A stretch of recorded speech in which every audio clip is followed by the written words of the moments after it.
ॐ हरिः ॐ श्रीगुरुभ्यो नमः। हरिः ॐ। ॐ शन्नो मित्रशं वरुणः शन्नो भवत्वर्यमा शन्न इन्द्रो बृहस्पतिः शन्नो विष्णुरुक्रमः। नमो ब्रह्मणे नमस्ते वायो त्वमेव प्रत्यक्षं ब्रह्मासि त्वमेव प्रत्यक्षं ब्रह्म वदिष्यामि ऋतं वदिष्यामि सत्यं वदिष्यामि तन्मामवतु तद्वक्तारमवतु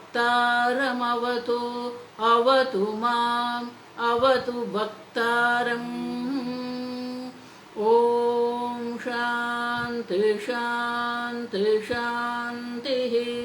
ॐ भद्रं कर्णेभिः शृणुयाम देवाः भद्रं पश्येमाक्षभिर्यजत्राः स्थिरैरङ्गैः स्तुष्टुवागुंसस्तनूभिः व्यशेम देवहितं यदायुः। स्वस्ति न इन्द्रो वृद्धश्रवाः स्वस्ति नः पूषा विश्ववेदाः स्वस्ति नस्तार्क्ष्यो अरिष्टनेमिः स्वस्ति नो बृहस्पतिर्दधातु। ॐ शान्ति शान्ति शान्तिः। ॐ सहना भवतु सहनौ भुनक्तु सह वीर्यं करवावहै तेजस्विनावधीतमस्तु मा विद्विषावहै। ॐ शान्ति शान्ति शान्तिः। सदाशिवसमारम्भां शङ्कराचार्यमध्यमाम् अस्मदाचार्यपर्यन्तां वन्दे गुरुपरम्परां। श्रुतिस्मृतिपुराणानाम् आलयं करुणालयं नमामि भगवत्पादं शङ्करं लोकशङ्करं शङ्करं शङ्कराचार्यं केशवं बादरायणं सूत्रभाष्यकृतौ वन्दे भगवन्तौ पुनः पुनः। ईश्वरात्मेति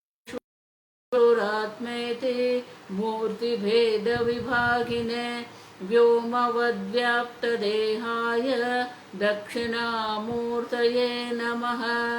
निधये सर्वविद्यानां विशदे भवरोगिणां गुरवे सर्वलोकानां दक्षिणामूर्तये नमः।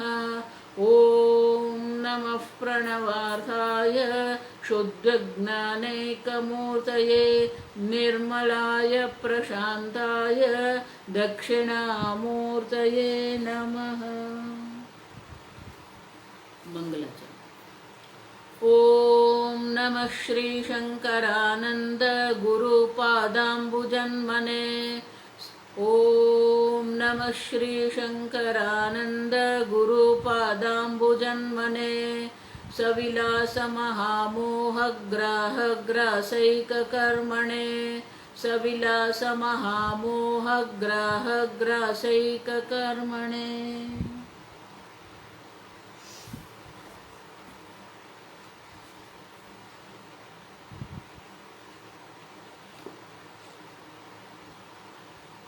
श्लोक नंबर 65। इत्थं तत्त्वविवेकं विधाय इत्थं तत्त्वविवेकं विधाय विधिवन्मनस्समाधाय विगलितसंस्मृतिबन्धः प्राप्नोति परमं पदं नरो न चिरात्।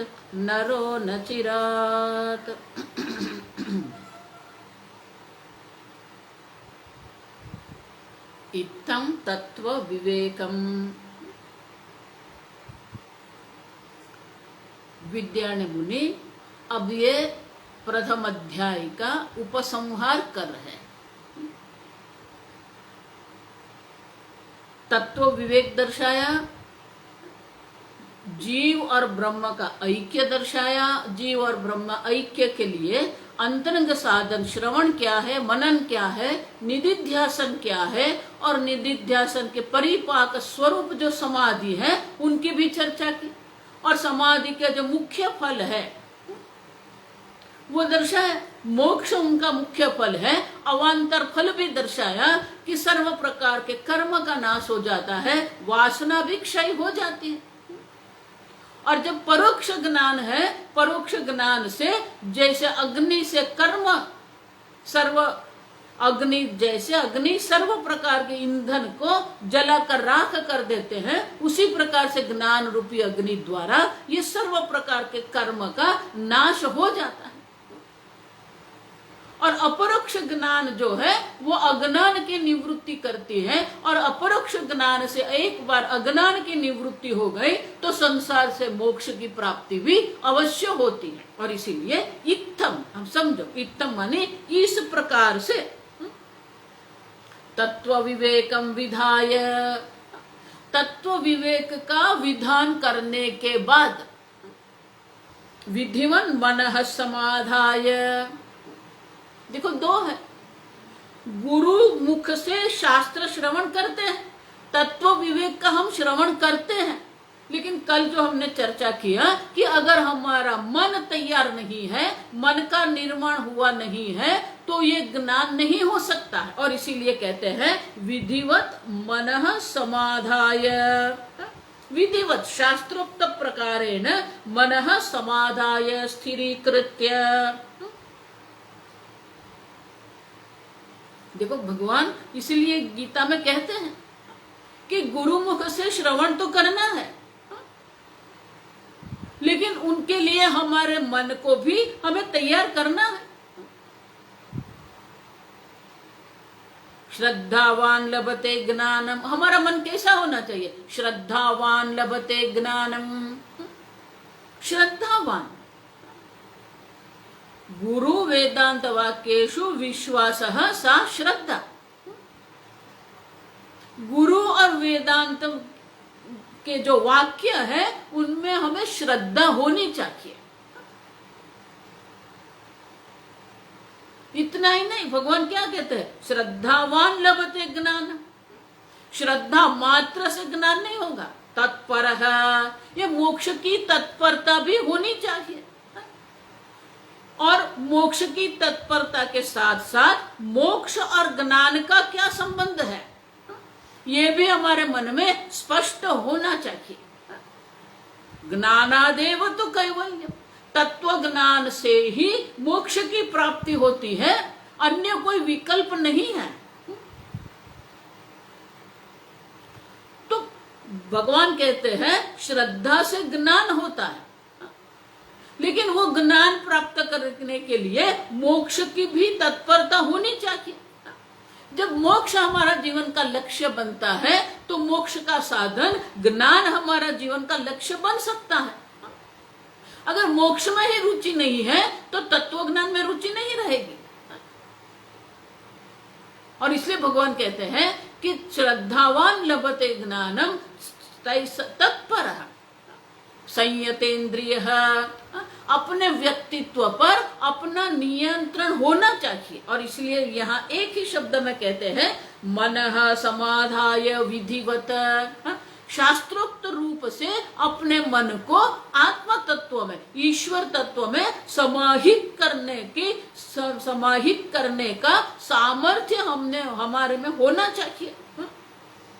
और इस प्रकार से जब मन हमारा तैयार है, गुरु मुख से शास्त्र श्रवण हम करते हैं तो ज्ञान अवश्य प्राप्त होता है। विगलित संस्कृति बंध है। और इस प्रकार से जब अपरोक्ष ज्ञान की प्राप्ति होती है तो अपरोक्ष ज्ञान के कारण विगलित संस्कृति बंध है। संस्कृति ही संसार का एक दूसरा नाम है संस्कृति। सम्यक सरति इति संसारः, उसी का दूसरा शब्द है संस्कृति। हम ये जन्म मरण के चक्र के प्रवाह में बह रहे हैं। आप समझो, ये संसार सागर में हम जा रहे हैं और उसका क्या होगा? संस्कृति बंध, ये संसार ही बंधन है, बाहर कोई बंधन नहीं है। आप समझो, संसार मानी कि अपने को कर्ता भोक्ता मानना, अपने को कर्ता भोक्ता मानना वही संसार है। और जब तक कर्तृत्व है तो कर्म भी है, कर्म है तो कर्म फल है, कर्म फल है तो जन्म मरण का बंधन रहेगा। लेकिन एक बार अपरोक्ष ज्ञान से अज्ञान की निवृत्ति हो गई तो अज्ञान का जो कार्य जो है, कर्तृत्व भोक्तृत्व, कर्म कर्म फल, ये सबकी निवृत्ति हो जाती है। न कर्तृत्व न कर्माणि न कर्म फल संयोग। फिर न तो कर्तृत्व है, जब कर्तृत्व ही नहीं रहेंगे तो कर्म भी नहीं है, कर्म फल भी नहीं है। और इसलिए कहते हैं विगलित संस्कृति बंध है, ये संसार के बंधन है, वो बंधन की निवृत्ति हो जाती है, विगलित है।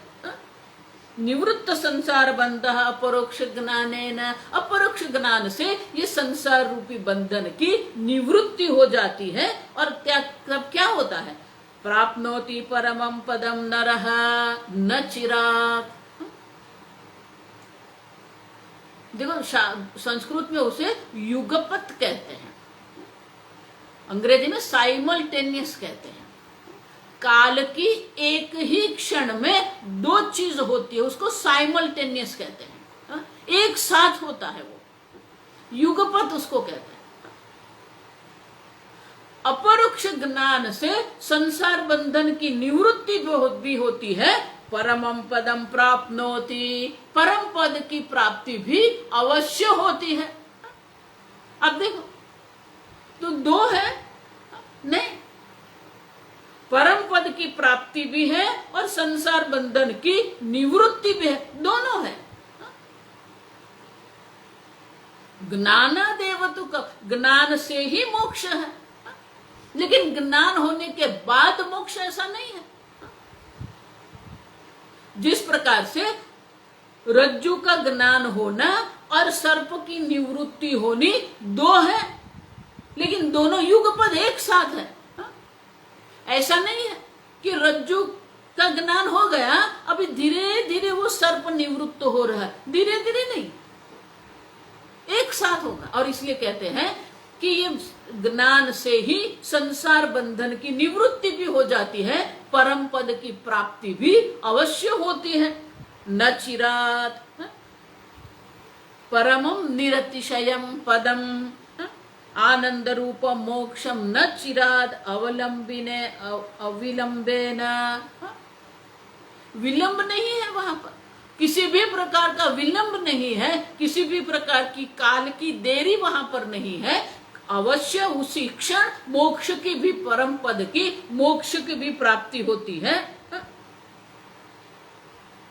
ब्रह्मवेद ब्रह्मैव भवति, वो सत्यम ज्ञानम अनंत ब्रह्म जो है वो ब्रह्म मैं हूं, ये स्पष्ट हो जाता है। तब ये संसार बंधन की भी निवृत्ति हो जाती है, मोक्ष की भी प्राप्ति, परम पद की प्राप्ति भी उनको अवश्य होती है। आप समझो, इसीलिए ज्ञान जो है, ज्ञान से ही मोक्ष है और शास्त्र श्रवण से ही ज्ञान है। लेकिन शास्त्र श्रवण से ज्ञान कहते हैं, लेकिन शास्त्र श्रवण के लिए हमारे मन को हमें तैयार करना पड़ता है। क्यों? देखो आप समझो, कर्म पुरुषार्थ है, मोक्ष पुरुषार्थ है। आपको मोक्ष की इच्छा करनी पड़ेगी, वो पुरुष तंत्र है। लेकिन श्रवण पुरुष तंत्र नहीं है। श्रवण करने के लिए हमारे मन की भूमिका ऐसी होनी चाहिए कि गुरु जिस प्रकार से समझा रहे हैं उसी प्रकार से हम समझे। गुरु जो कह रहे हैं वही शब्द, वही अर्थ हमारे मन में स्फुरण होना चाहिए। अब समझो, कई बार ऐसा होता है गुरु जी क्या कहते हैं और हम क्या समझते हैं। देखो इसीलिए हम छोटे थे ना, तब ये खेल करते थे, अभी भी स्कूल में कभी करवाते हैं। बच्चों को ऐसे वर्तुल में बिठा देते हैं और एक बच्चे को एक वाक्य शिक्षिका कहती है और कहते हैं यही वाक्य अब बाजू वाले को बोलो, फिर वही वाक्य वो तीसरे को बोलेगा, तीसरा चौथे को, चौथे पांचवे को, ऐसे करके गोल गोल घूम के वो वाक्य वो बच्चे के पास वापस आता है। क्या वो वाक्य वही का वही होगा? कभी नहीं। दूसरे तीसरे समय जब बच्चे के पहुंचता है तभी तो वो बदल जाता है। अब देखो, तो श्रवण करने के लिए भी हमारे मन को इसी प्रकार से तैयार करना पड़ेगा, क्योंकि श्रवण जो है वो पुरुष तंत्र आपके अधीन नहीं है, वस्तु तंत्र है।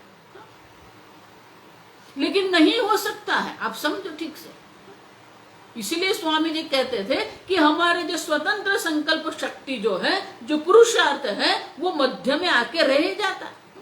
जब हम श्रवण करते हैं तो श्रवण के साथ साथ हमारे बैक ऑफ माइंड, मन में पीछे कमेंट्री चलती रहती है। ये ठीक कहा, ये ठीक नहीं कहा, ऐसा क्यों कहा, आप समझे। हमारा मन जो है पूर्णतः श्रवण में समर्पित नहीं होता है, और इसलिए जब तक श्रवण में हमारा मन समर्पित नहीं होगा ये ज्ञान नहीं हो सकता। इसलिए पूज्य स्वामी जी बहुत बढ़िया कहते हैं, जब गुरु की बुद्धि और शिष्य की बुद्धि अलाइन हो जाती है ना, तभी ज्ञान होता है। और इसीलिए इत्थम माने कि इस प्रकार से तत्व विवेक का विधान हमने तत्व विवेक का विधान हमने किया है। लेकिन वो विधान करने के बाद मन को भी कैसे तैयार करना है, मन कैसा होना चाहिए, उनकी भी हमने चर्चा की है। वो सब के द्वारा ही अपरोक्ष ज्ञान होता है, और अपरोक्ष ज्ञान से दो चीज होती है, संसार बंधन की निवृत्ति होती है और परम पद मोक्ष की प्राप्ति अवश्य होती है।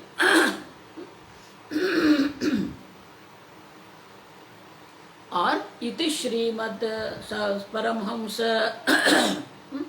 परमहंस परिव्राजकाचार्य श्री भारती तीर्थ विद्यारण्य मुनिकृत पंचदश्यां तत्व विवेकाख्यम प्रथमम प्रकरणम। इस प्रकार से ये पंचदशी जो है 15 प्रकार अध्याय की जो ये पुस्तिका है, उसमें से ये प्रथम अध्याय जिसको तत्व विवेक कहते हैं, वो तत्व विवेक यहाँ पर प्रकरणम।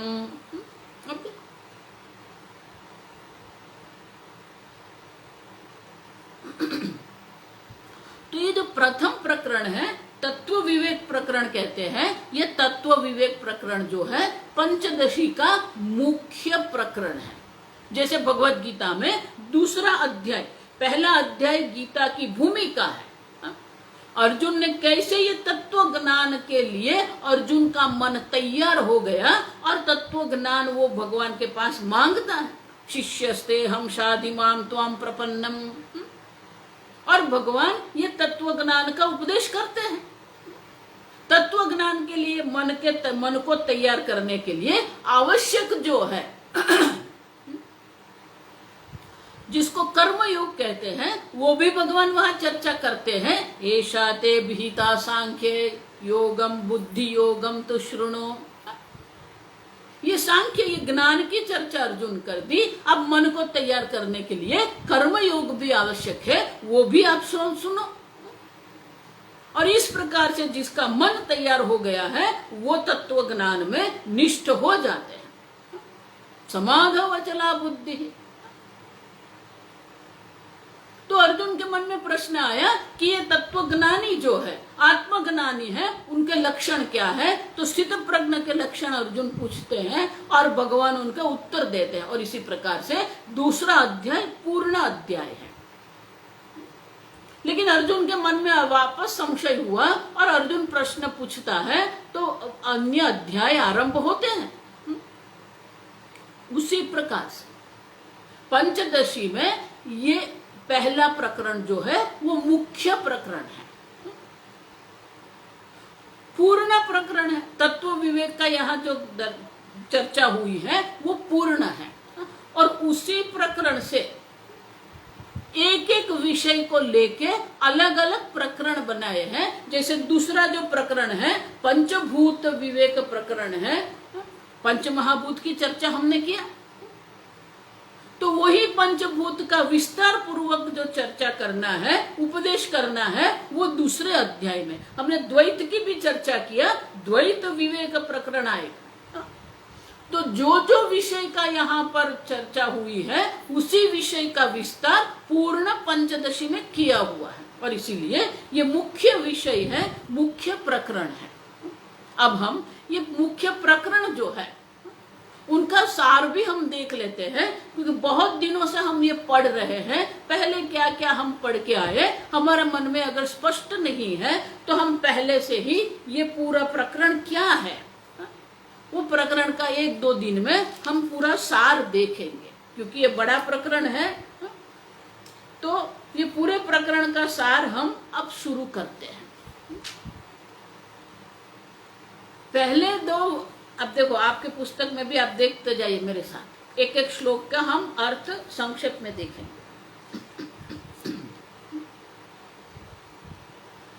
पहले 2 श्लोक जो है वो मंगलाचरण के श्लोक है। वहां विद्यारण्य मुनि अपने गुरु का स्मरण करते हैं। मंगलाचरण में 3 होता है, 3 प्रकार से मंगलाचरण होते हैं। गुरु का स्मरण करते हैं, ईश्वर का स्मरण करते हैं, पूर्ण तत्व का स्मरण करते हैं। विद्यारण्य मुनि तीनों करते हैं। नमः श्री शंकरानंद गुरु पादाम्बुजन्मने, वो शंकर भगवान है, वो आनंद स्वरूप, अनंत स्वरूप तत्व है, और वो मेरे गुरु भी हैं। उनके चरण कमल में मैं नमस्कार करता हूं। और ये गुरु का काम क्या है, देखो मैं बार बार इसलिए कहती हूं, गुरु का काम यही है, सविलास महामोह ग्रह ग्रासैक कर्मणे, संपूर्ण विलास कार्य के साथ वो जो अज्ञान कारण है उनकी निवृत्ति करना, वही एक कर्म है गुरु का। गुरु का काम यही है, शास्त्र अध्ययन करना और शास्त्र अध्ययन कराना। गुरु की दृष्टि शिष्य के अज्ञान पर रहती है, ये अज्ञान की निवृत्ति मैं कैसे करूं, अब समझ। और इसलिए कहते हैं ग्राह ग्रासैक कर्मणे, ये जो अज्ञान रूपी ग्राह है जिसके कारण ये बंधन में पड़े हुए हैं, उनका ग्रसन करना, वही एक कर्म है गुरु का। इसलिए मैं कहती हूं कि एक बार शास्त्र अध्ययन हुआ, गुरु उपदेश किया, फिर हमारा जीवन भी वही है। हम भी शास्त्र अध्ययन करते रहे और कराते रहे।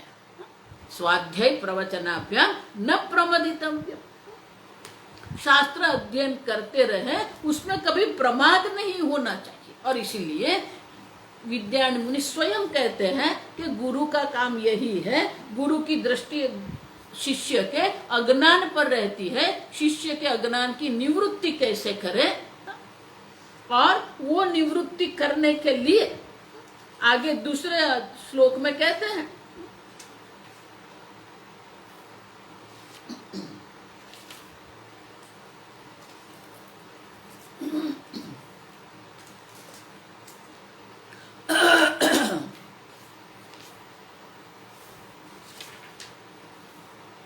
तत्पादाम्बुरुहद्वन्द्व सेवा निर्मल चेतसाम सुखबोधाय तत्वस्य विवेकोयम विधीयते। मंगलाचरण के दूसरे श्लोक में कहते हैं कि शिष्य का काम क्या है, गुरु का काम तो यही है कि वो शिष्य के अज्ञान की निवृत्ति करे।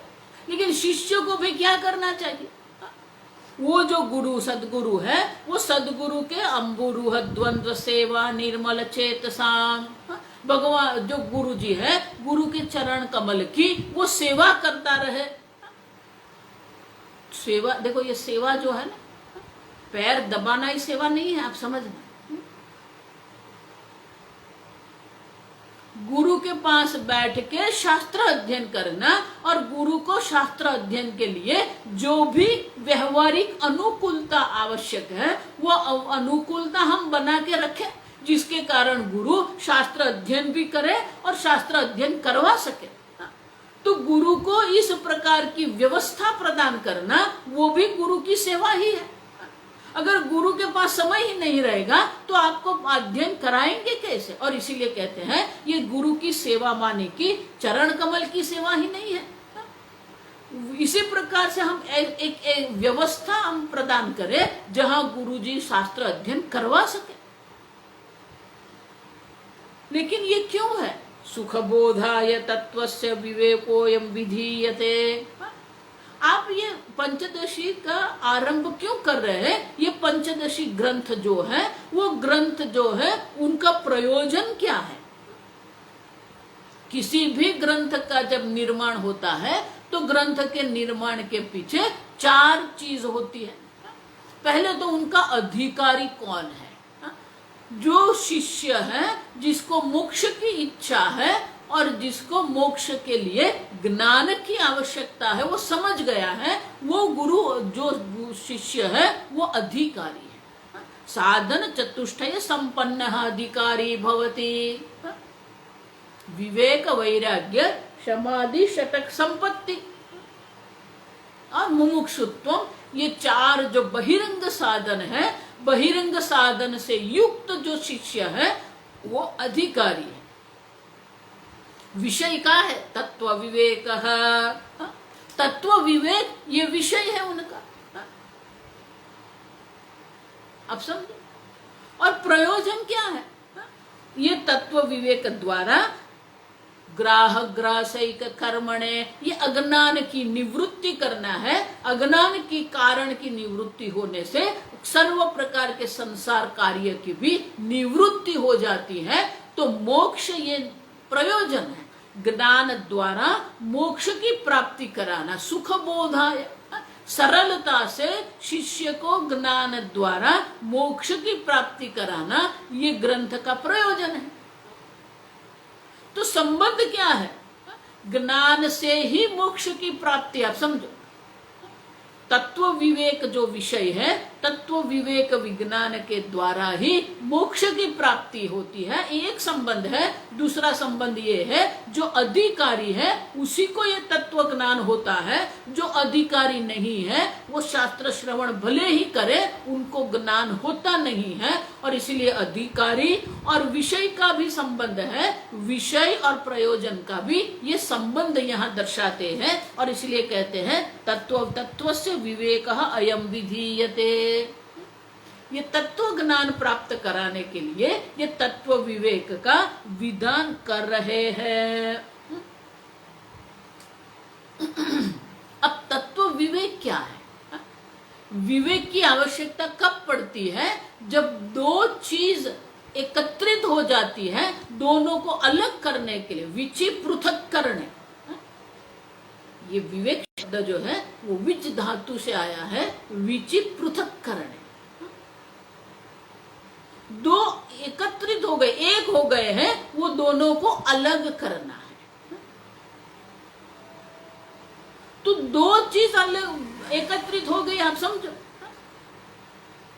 क्या जो है एकत्रित हो गए हैं, मिश्रित हो गए हैं। जड़ और चेतन, ये शरीर जो है वो पंच महाभूत का बना हुआ है, जड़ है, लेकिन उनको हम चेतन मानते हैं।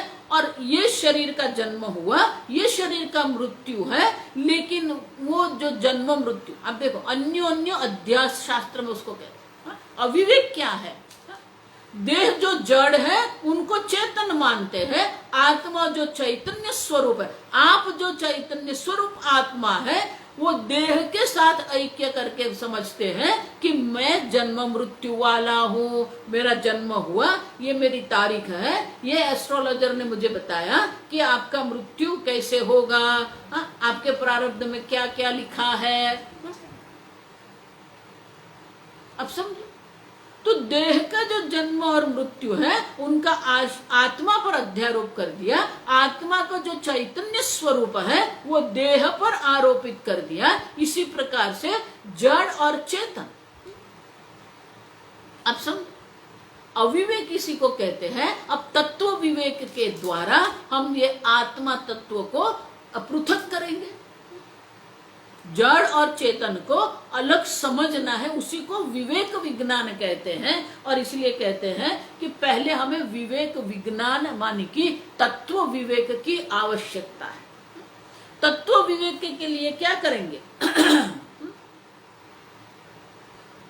आप जो चैतन्य स्वरूप आत्मा है, स्वतः सिद्ध स्वप्रकाश चैतन्य आत्मा है, और वो चैतन्य स्वरूप आत्मा के लिए यहाँ एक नया शब्द बताते हैं, एका संवित। देखो स्त्रीलिंग शब्द है, आत्मा पुरलिंग शब्द है, चैतन्य नपुंसक शब्द है, ब्रह्म नपुंसक लिंग है। अब विद्यारण्य मुनि हमें आत्मा तत्व के लिए एक स्त्रीलिंग शब्द दर्शाते हैं, एका संवित। ये संवित जो है चैतन्य स्वरूप जो आत्मा है वो क्या है? एका, एक रूपे न भिद्यते। हम जो ये जगत देख रहे हैं वो जगत कैसा है? शब्द स्पर्शादय वेद्या वै वैचित्र्य जागरे पृथक। ये जागृत अवस्था में हम अनेक प्रकार के शब्द स्पर्श रूप आदि का अनुभव करते हैं, वो पृथक है, विचित्र है। विचित्र माने एक दूसरे से बिल्कुल पृथक है। शब्द और स्पर्श दोनों अलग है, इतना भी नहीं, अनेकधा विभक्ता, विभक्ता अलग अलग है। और शब्द भी जो है विचित्र है, माने कि अनेक प्रकार के शब्द है। अब देखो 5 विषय जो है, शब्द स्पर्श रूप रस गंध, ये 5 विषय है, लेकिन ये 5 विषय भी स्वयं में भी विचित्र है। क्यों? अनेक प्रकार के शब्द है, अनेक प्रकार के स्पर्श है, नरम और कठिन स्पर्श है, शीत उष्ण स्पर्श है। शब्द भी कैसे? कोमल शब्द, मृदु शब्द भी होते हैं, कठोर शब्द भी होते हैं, संगीतमय भी हो सकता है। तो अनेक प्रकार के शब्द है, अनेक प्रकार के स्पर्श है, अनेक प्रकार के रूप है, अनेक प्रकार की गंध है, अनेक प्रकार के स्वाद होते हैं। तो ये सब अलग अलग 5 विषय भी अलग अलग है, और एक एक विषय में भी अनेक प्रकार अनेकता होती है, और इसीलिए ये हमारा अनुभव है। अब ठीक से समझ कि ये अलग अलग है, लेकिन मैं जो चैतन्य स्वरूप हूं वो कैसा है? एक ही है। जब शब्द ग्रहण करते हैं तो शब्द ग्रहण करते हैं तो श्रोता है। अब देख, जब दृश्य ग्रहण करते हैं दृष्टा है। लेकिन जो चैतन्य है वो तो क्या है? एका संवित। वो चैतन्य में अनेकता नहीं आती। चैतन्य तो वही एक है जो शब्द स्पर्श रूप रस ग्रहण करते हैं। तत्संवित एक रूप्य न विद्यते। वो चैतन्य स्वरूप आत्मा आप जो है उनमें कोई भेद होता नहीं है। वो शब्द चैतन्य भी हो जाए, रूप चैतन्य भी हो जाए, लेकिन चैतन्य में अनेकता कभी भी आती नहीं है। चैतन्य में कोई विकार नहीं होता है। आप समझो, चैतन्य में अनेकता भी नहीं है, चैतन्य में विकार भी नहीं है। निर्विकारी एक अद्वितीय चैतन्य स्वरूप आत्मा आप है, वो एक संवित है। तो जागृत अवस्था में, अब देखो ये तीसरा श्लोक है, वो जागृत अवस्था की बात करते हैं कि जागृत अवस्था में इस प्रकार से हम अनुभव करते हैं, मैं एक चैतन्य स्वरूप आत्मा हूं जो अनेक प्रकार के विषयों ग्रहण करता है। लेकिन स्वप्न अवस्था में भी क्या होता है?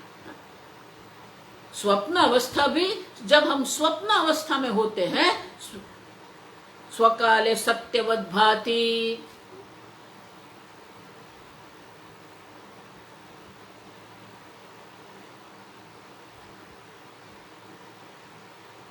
स्वकाल स्वप्न जब हम देख रहे हैं तो वो स्वप्न भी जागृत अवस्था ही है।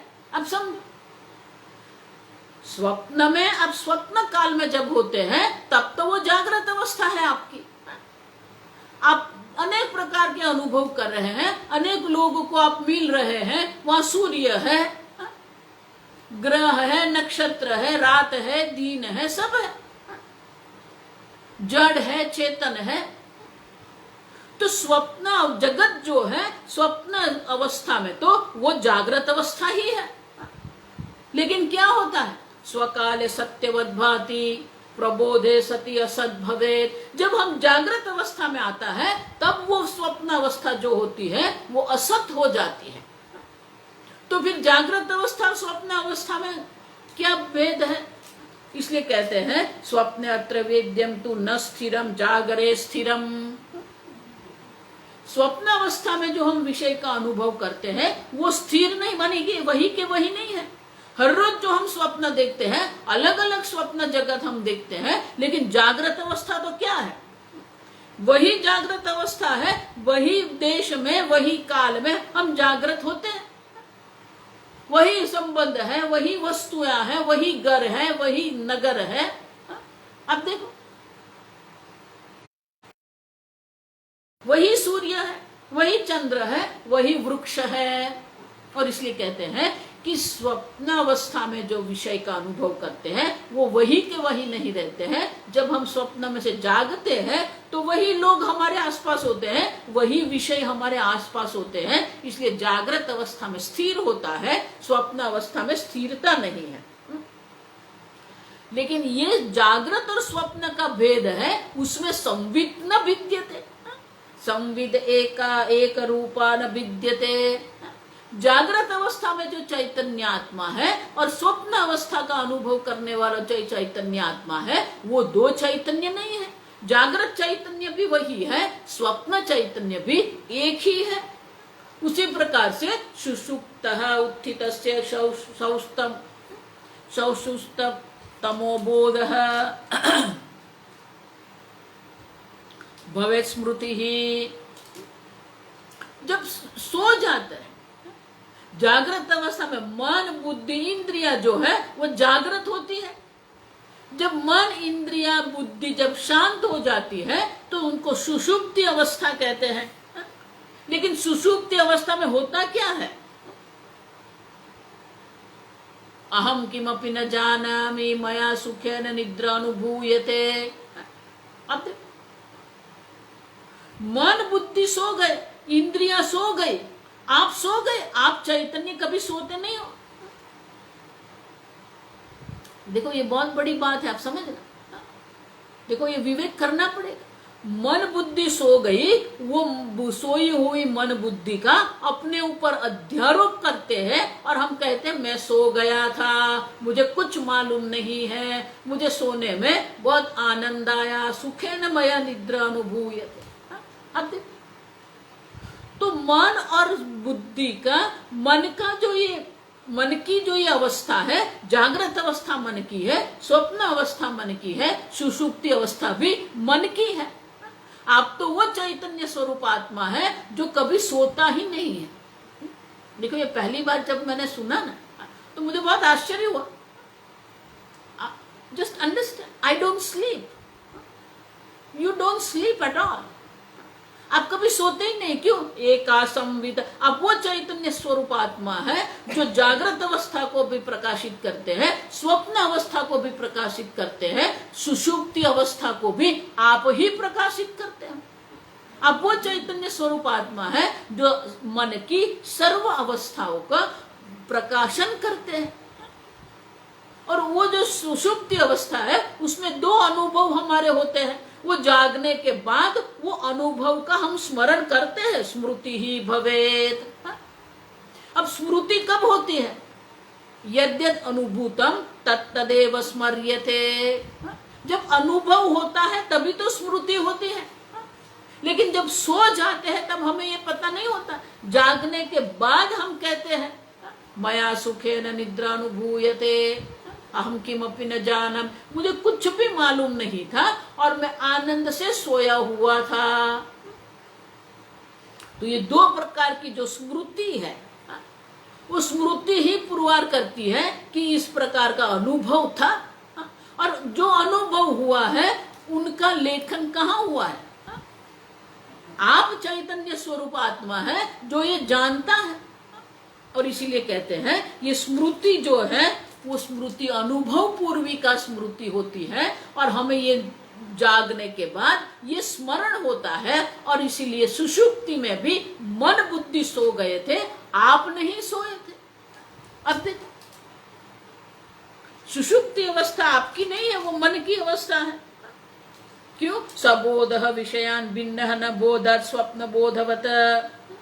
और इस प्रकार से ये जो बोध है, जो ज्ञान है, आप देखो, जागृत अवस्था का ज्ञान है, स्वप्न अवस्था का ज्ञान है, उसी प्रकार से सुषुप्ति में अज्ञान का भी ज्ञान है। आप वो चैतन्य स्वरूप आत्मा है जिसको ज्ञान का भी ज्ञान है, अज्ञान का भी ज्ञान है। सुषुप्ति अवस्था में जो अज्ञान था, अहम किमपि न जानामि, वो अज्ञान का ज्ञान आप जो एक संवित है उनको है। और इसलिए कहते हैं कि जागृत अवस्था का ज्ञान, स्वप्न अवस्था का ज्ञान और सुषुप्ति अवस्था के अज्ञान का भी ज्ञान आपको है। आप वो संवित है। एवं स्थान त्रये अपि एका संवित। इस प्रकार से तीनों अवस्था में एक ही संवित, एक ही चैतन्य है। स्वप्न में भी वही एक संवित है, जागृत में भी वही एक संवित आप है, सुषुप्ति में भी वही एक संवित है। ये आपका एक दिन का अनुभव है, आप ठीक से समझो। इसलिए आगे कहते तत्त दिनांतरेपि।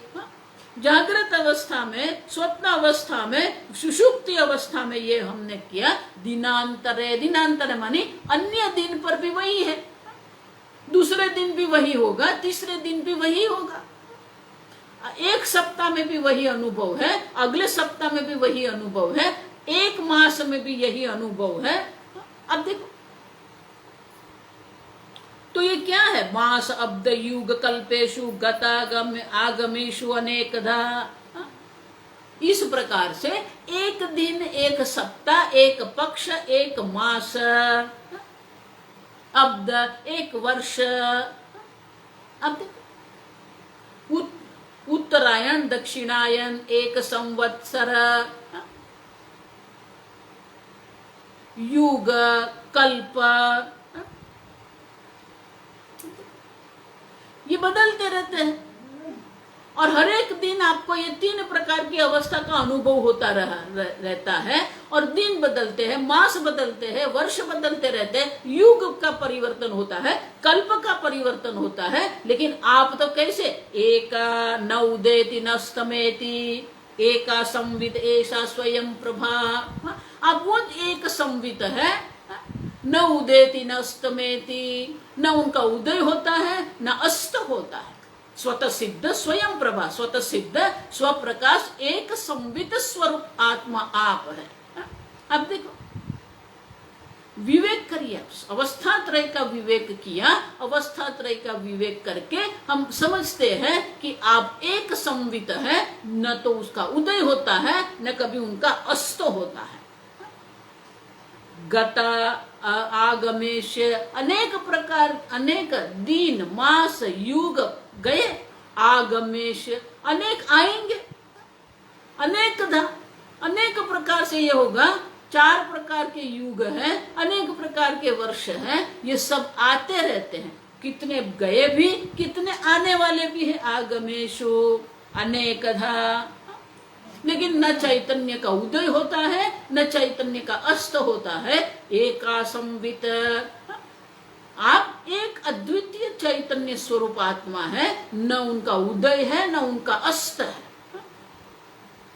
अब समझो, अब इतना भी समझ लो कि ये देह का जो है अनुभव, जागृत अवस्था में ये देह का अनुभव है, स्वप्न अवस्था में अलग देह है, सुषुप्त अवस्था में न देह है, न मन है, न बुद्धि है, न इंद्रिय है, लेकिन आप है। अब देखो, इनका क्या अर्थ हुआ? एक अद्वितीय संवित जो है वो निर्विकारी है, अन्य सर्व परिवर्तनशील है, लेकिन चैतन्य कैसा है? निर्विकारी चैतन्य आप है। दूसरा, आप निर्विकारी चैतन्य मात्र नहीं है, आप स्वतंत्र है। अब देखो, आप जागृत अवस्था पर आधारित नहीं है, आप स्वप्न अवस्था पर आलंबित नहीं है, आप स्वतंत्र एक अद्वितीय चैतन्य है जिनके ऊपर ये सर्व अवस्था अपने अस्तित्व के लिए, सत्ता और स्फूर्ति के लिए आधारित है। और इसीलिए कहते हैं कि एका संवित स्वयं प्रभा स्वतः सिद्ध स्व प्रकाश है। अब देखो, आप ही एक है जो स्वतः सिद्ध स्व प्रकाश चैतन्य स्वरूप है, बाकी जो इतने भी है परम सिद्ध है, परतः सिद्ध है, स्वतः सिद्ध नहीं है। सूर्य भी ये जगत के लिए स्व प्रकाश है। आप तो वो चैतन्य स्वरूप आत्मा है जो सूर्य का प्रकाश को भी प्रकाशित करते हैं। अब समझो, न तद्भासयते सूर्य न शशांको न पावकः। भगवान गीता में क्या है? वो आप जो चैतन्य स्वरूप स्वप्रकाश चैतन्य जो है, न तो वहां सूर्य का प्रकाश पहुंच सकता है, न चंद्र का प्रकाश, न अग्नि। आप स्वतः सिद्ध स्वप्रकाश एक अद्वितीय चैतन्य है, ये विवेक करना पड़ेगा। जागृत अवस्था आपकी नहीं है, स्वप्न अवस्था आपकी नहीं है, और सुषुप्ति अवस्था भी आपकी नहीं है। अगर जागृत अवस्था आपकी नहीं है तो जागृत अवस्था के देह मन बुद्धि इंद्रिया भी आप नहीं है। सबसे अलग एक अद्वितीय चैतन्य स्वरूप आत्मा आप है। यमात्मा, यम संवित आत्मा, ये जो संवित है वो आत्मा है। वो कैसी है? परानंद परम प्रेमास्पद। अब देखो, आप एक अद्वितीय निर्विकारी चैतन्य है, वही चैतन्य क्या है? परानंद है। वो आनंद स्वरूप है, वो दुख का कारण नहीं है। परम प्रेमास्पद है, परम प्रेम का आस्पद अधिष्ठान है ये। ना मान भुवम ही भूया समिति प्रेमात्मन ईक्ष्यते। ये सर्व उपाधि रहित एक अद्वितीय चैतन्य स्वरूप आत्मा जो परमानंद स्वरूप जो है, वो क्या है? न पहले न था ऐसा भी नहीं है, बाद में भी नहीं रहेगा ऐसा भी नहीं है। न जायते म्रियते वा कदाचित नायं भूत्वा भविता वा न कश्चित। अब पहले नहीं था, अभी है ऐसा भी नहीं है, अभी है और बाद में नहीं रहेगा ऐसा भी नहीं है। आप हमेशा एक स्वरूप है। परम प्रेमात्मनि ईक्ष्यते, परम प्रेम स्वरूप आनंद स्वरूप आत्मा आप है। आगे हम कल देखेंगे।